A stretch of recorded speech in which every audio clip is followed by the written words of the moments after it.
may nagpagawa sa atin ng lettering. Ewan ko kung bakit tayo napagkatiwalaan. Pero dahil sa tagal ko nang hindi nagagamit itong kamay ko, sa pagsulat ay nilapis ko muna. Ayan nga pala yung reference ng resort, Casa Lihim. Sa mga George ko talaga ako nagtitrip ng mga pinipinta ko. Kaya nung nasubukan ko sa kahoy, di pala madali. Ayan nga pala yung mga gawa ko, puro 8 balls. Pero kung trip nyo, pwede ko kayong bigyan.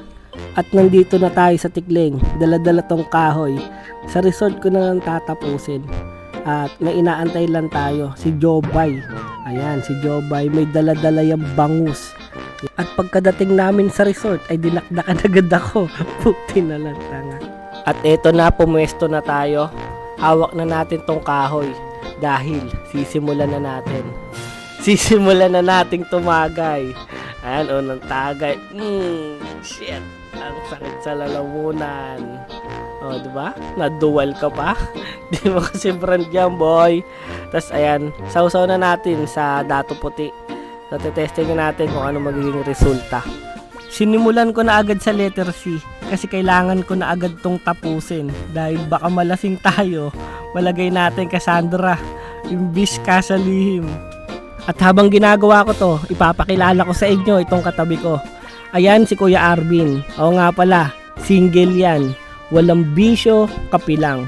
Lahat kaya niyang gawin. Kahit pa mag super saiyan, kaya niyan. At dito medyo patapos na tayo. Pero yun yung akala ko.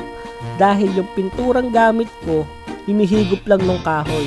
Kaya ang nangyayari, inuulit ko lang ng inuulit hanggang sa kumapal.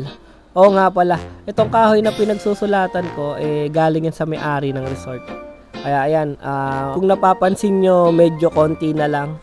Konti na lang, lasing na tayo. Hindi, ayan, konting ayos na lang ng ibang mga hinigop ng kahoy. At ayun, natapos na natin. Pwede na natin tong ipasabit kay Kuya. At ayun, habang kinakabit ni Kuya, kung mapapansin nyo, tingnan nyo, mapapansin nyo, lasing na yung nagkakabit. Balik ko na. So ayan, kinakabit ni Kuya, tinulungan ko na kasi parang dalawa kami lasing. So nagpa-adjust lang ako ng kaperanggot pero balik ko pa rin yung nangyari. So ayan. At dahil Martes to ginanap, ay pipilitin nating maligo si Joben. Dahil ayaw niya talaga maligo. Kasi alam kong bakit. Kwentuhan ko lang kayo ng maikli. Dati, nung tinanong ko si Joben, Joben, naligo ka na ba? Ang sasagot niyan sa akin nun, bakit? Linggo na ba? At dahil bago lang tong resort na to, ay bininyagan na namin magtatropa. Kaya ayan, sinama ko silang lahat. Kaya ikaw, ano pang inaantay mo? PM mo na yung page na yan. Sigurado makakakuha ka ng discount. Sabihin mo na panood mo sa akin. Muli, ako nga pala si Dane Sane. Peace out!